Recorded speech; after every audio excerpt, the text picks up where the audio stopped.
بونجور. اليوم حابة أقدم لكم طريقة تحضير كبة اللقطين الصيام التقليدية بحشوة السبانغ والحمص. تابعوني للآخر حتى تتعرفوا على طريقة تحضيرها. لحتى أعمل صينية اللقطين أنا حضرت هون 700 جرام برغل ناعم. أنا محضرة البرغل الأسمر وفينا كمان نحط له برغل أبيض. هون عندي 2 كيلو لقطين، انا كنت مقشره اللقطين وحطيته بالفريزر. هلا بعد شوي بدي اسلقه بالمي المغليه. هون عندي كيلو سبانغ، انا غسلت السبانغ شي 4 مرات لحتى ينطفوا مزبوط، حطيتهم بالمصفيه صار لهم ساعتين لحتى ينشفوا من ميتهم. هون عندي البهارات، عندي بهار الابيض ملعقه صغيره، وعندي الكزبره اليابسه ملعقه صغيره، وبرش جوزة الطيب شي نص ملعقه، وعندي ربع ملعقه نص ملعقه صغيره حر بودره، وعندي كبش قرنفل ملعقه صغيره، وبهار حلو اسود ملعقه كبيره. عندي هون بصلتين للحشوه، بعد شوي رح افرمهم فرم ناعم. وعندي ملح، بدي استعمل ملح للحشوة ولعجينة اللقطين. وعندي سمة مشان الحشوة ملعقتين كبار. وعندي هون حمص مسلوق كباية ونص للحشوة. وعندي طحين للعجينة، هلا بدي استعمل حاجتي، يمكن عوز 3 ملاعق كبار او 4 ملاعق حسب نوعية البرغل. وعندي هون برش الحامضة بدي ابرشها كلها مشان الحشوة ومشان العجينة، مشان عجينة اللقطين. وعندي زيت الزيتون بمقدار 3 كوب مشان الحشوة للقلية البصل. هلا هون بالطنجرة حطيت مي لحتى لي تغلي تقريبا اقل من نصها بشوي، حتى لي بس سقط اللقطين ما تعوم المي لفوق.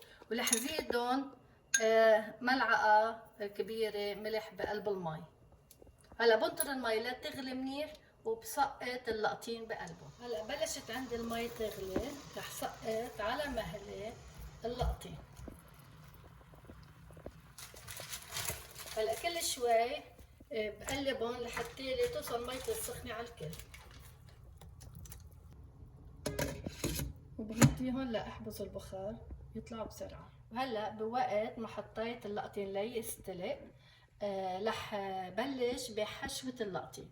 هون عندي 3 كوب زيت زيتون، بنطر التقلية شوي لتسخن وبسقط عليها زيت الزيتون، وبنطر زيت الزيتون ليسخن كمان وبسقط فوق منه البصل. هلا هون سخن عندي زيت الزيتون وانا جهزت البصل فرمته فرم ناعم، رح سقطهم فوق الزيتون.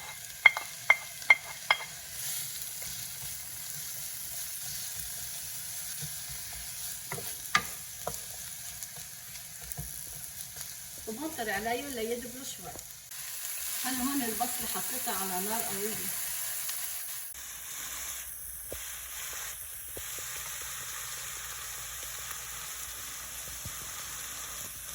اللقطين بعبدها شي 4 دقايق وبشيلها. هلا رجعت من بعد 3 دقايق لقيت اللقطين ما بقت وبقى استوى، رح اطفي النار وشيله وحطه دغري بالمصفاية. وهلا لما صارت عندي البصل حاضره لحتى يفرغ الابيلات السبانغ عليهم، انا هون فرمت السبانغ فرم خشن. هلا اذا بده الواحد فيه يخلط سبانغ مع سلق، واذا بده الواحد كمان فيه يعملها سلق على الحل. كتير طيبه كيف ما نعمل. وانا هون بعدني حاطه النار على نار قويه، بعدني مقويه النار.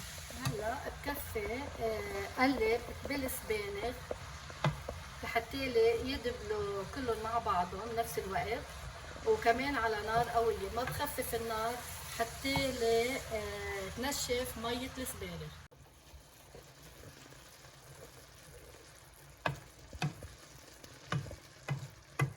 وهلا بس حسيت على السبانغ دبلوا، بزيدي عليهم الملح لحتى كمان اذا بعد فيهم مي يظهروا ميتهم.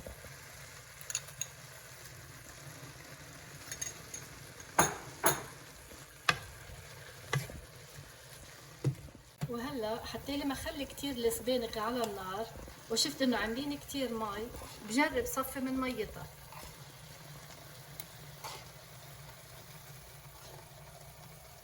انا مية السبانخ يلي موجودة هلا بالكيس البيضاء ما برميها، برجع لما بعمل رز او شي طبخة بروح لنكهة السبانخ بدخلهم فيها. وهلا صار لازم نزل الحمص فوق منهم، وبحركهم حركة صغيرة، وبطفي النار تحتهم، وبزيد لهم كل البهارات اللي بدي احطها. مثلا بدي احط لها السمنة،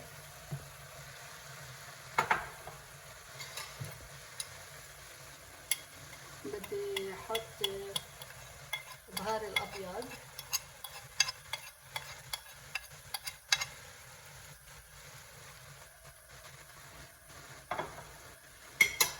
وانا ديجا حطيت الملح. هلا بدي ابرش الحامضة، بجرب انه بس نازل القشرة الصفراء.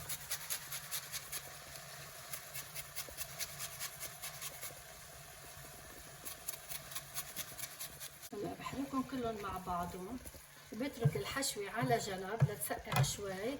بهالوقت بكون زبطت عجينة اللقطين. هلا من بعد ما استوى عندي اللقطين وفرغته بالمصفاية، بدي اهرسه بالشوكة اول شي لينزل شوي من المي، يعني تقريبا 90%، مش شوي، 90%. وهلا خلصت تقريبا من معس اللقطين لحتى لي ظهر المي منه.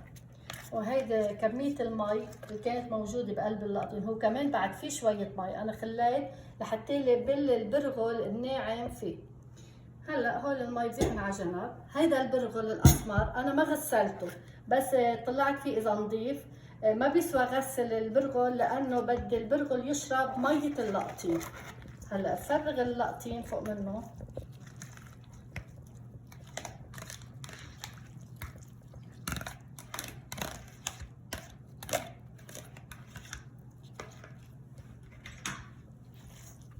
وبشرب بل اللقطين بقلب البرغل، يعني البرغل واللقطين يندمجوا مع بعضهم. وهلا عجنت اللقطين بالبرغل. بدي ابرش حامض. انا عزت تاني حامضة للبرش لانه برش الحامض بيعطيها نكهة طيبة. بدي ابرش كمان نص ملعقة صغيرة جوزة الطيب.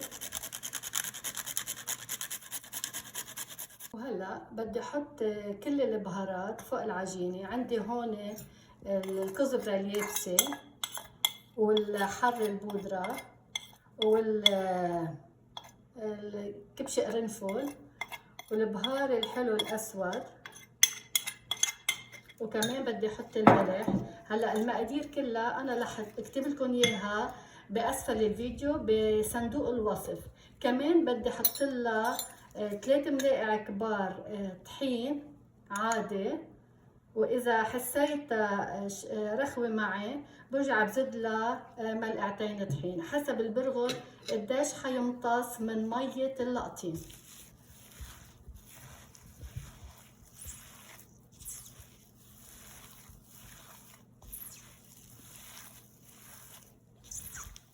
أنا هون حسيت إنه العجينة بعد بتتحمل ملعقتين كبار طحين، يعني أخذت معي 5 ملاعق كبار طحين. ما بيسوى كتير كتر الطحين بالعجينة لأنه بتصير تمغط، بس تنخبز وتخلص انتو عم تاكلوها ما بتحسوها طيبة. وهلا صار وقت نمد كبة اللقطين بالصينية. أنا هون عندي تلت الكوب زيت نباتي بدي ادهن الصينية فيهم.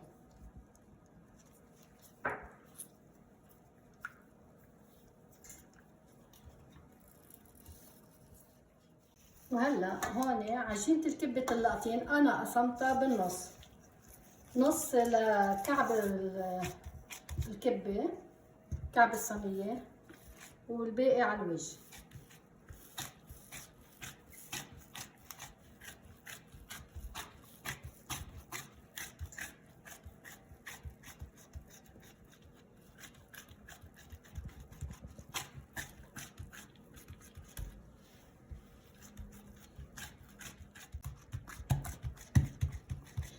اذا حسيت الزيت شوي زيادة فرغ منه.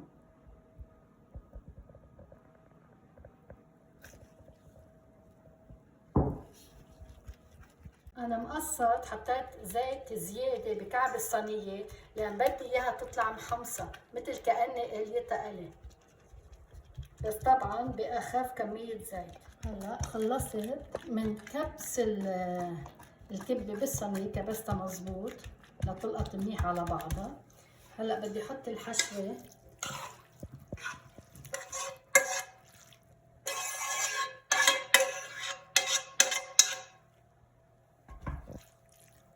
بفلشها على كل الصينية على وسعة.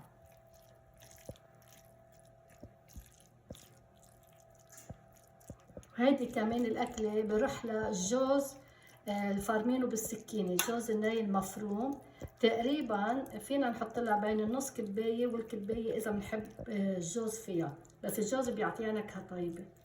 وهلا خلصت من مد الحشوة، صار لازم احط الوجه على الحشوة.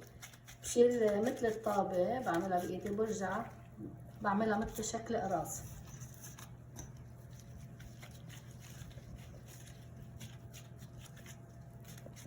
إذا حسيت قرص الكبة عم بلزق بإيدي بدهن إيدي مي، حد مني مي مسقعة يعني مي عادي.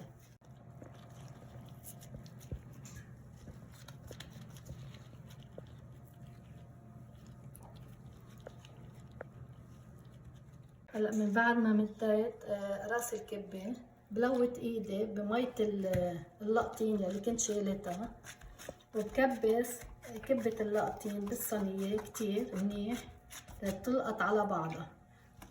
بس لوت ايدي مي وكبسها وهي دخلها طحين يعني تلقط تلزق مثل بتجنن تطلع. الحراف نازلهم لتحت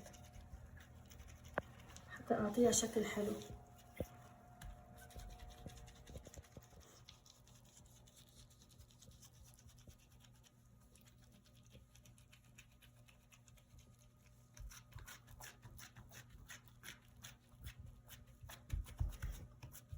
هلا من بعد ما خلصت مد كبة اللقطين صار الوقت لحتى لي زيح لها وجهها، مش قص الكبة بس بدي زيح الوجه يعني ما بوصل للكعب.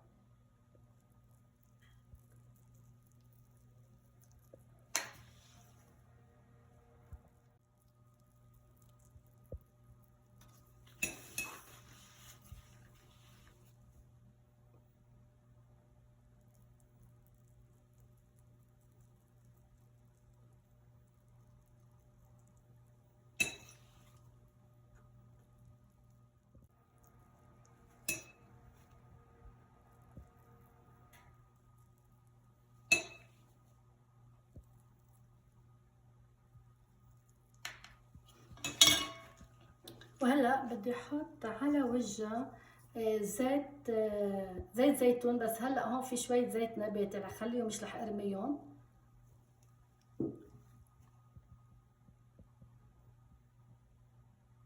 هذا تلت الكوب. وهلا بدخلها الفرن على الرف تحت، اول الرف من تحت على درجة حرارة 420 فهرنهايت. لما بشوف طرف الصينية عطى على لون بني او اشقر بدير النار من فوق، وبعد الاوقات اذا كان الفرن قوي عندي ومنيح بتتحمر كلها من فوق ومن تحت لانه مش رح غطي الصينية انا. وهلا بس تنخبز بقلكن شو عملت. وهلا من بعد ما خبزت صينية كبة اللقطين اخذت بالفرن 55 دقيقة، ورجعت درت النار من فوق اخذت 3 دقايق بالفرن وشلتها. انا نسيت لكم انه قياس الصينية هو 63 سنتي. وهلا بس تسقع بقص لكم اياها وفرجيكم قلبها. وهلا رجعت لكم لاشعكم قلب الكبة الحشوة. كتير طيبة، أنا دقتها كمان. هيدي الكبة اللقطين، هيدي سمكة الحشوة من تحت محمصة طلعت ومن فوق محمصة ومش ملزق شي بالصينية يعني زيتت على القد. اللي بحب يقطع أكبر من هيك القياس كمان مثل ما بده، بقطع الواحد قياس الكبة. وبعدين في شيء انا تغلبطت قلت لكم عنه، قياس الصينيه هو 36 سم، وبتمنى تجربوها والف صحتين.